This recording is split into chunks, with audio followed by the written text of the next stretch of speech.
بچوں، last video میں ہم نے آپ کو بتایا تھا کہ الف مد زبر آ ہوتا ہے. جس الف پر مد لگ جاتا ہے وہ بڑا آ بن جاتا ہے اور اس کی آواز بڑے آ میں نکلتی ہے. جیسے کہ الف مد زبر آ سے آم.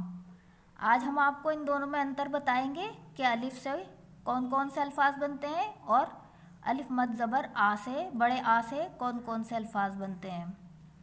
تو آئیے شروع کرتے ہیں. یہ ہوتا ہے چھوٹا آ. ہندی میں اس کو چھوٹا آ بولتے ہیں الف کو، اور جب الف پر مد لگ جاتا ہے تو اس کو بڑا آ بولتے ہیں.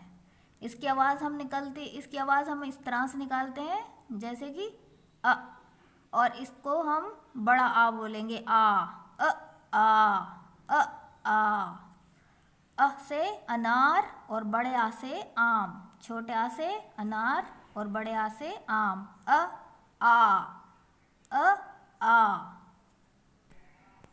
جیسے کہ بچوں یہ ہے ہمارا الف بے زبر اب.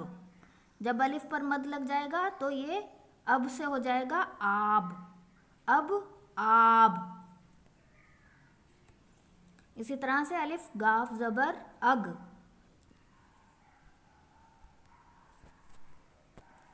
جب الف پر مد لگ جائے گا تو یہ ہو جائے گا آگ. آگ. اج آج. آم. الف بے زبر اب. الف مد زبر آب. الف گاف زبر اگ. الف مد زبر آگ. الف جیم زبر اج. الف مد زبر جیم آج. الف میم زبر الف مد زبر میم آم.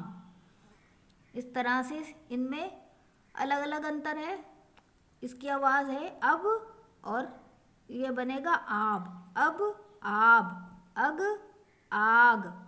اج آج. آم. تو چھوٹا الف اور بڑا الف، چھوٹا آ اور بڑا آ. اسی طرح سے ایک کوشچن ہم دے رہے ہیں آپ کو، وہ آپ کریں گے. نیچے دیے گئے ہندی الفاظوں کو اردو میں لکھیے. آری اری. آج اب. آب اگ. آگ. چھوٹا بڑا آم امرود انار. ان کو آپ اردو میں لکھ کر لائیں گے. کہیں پر مد والا آ ہے اور کہیں پر بنا مد والا. Thank you for watching.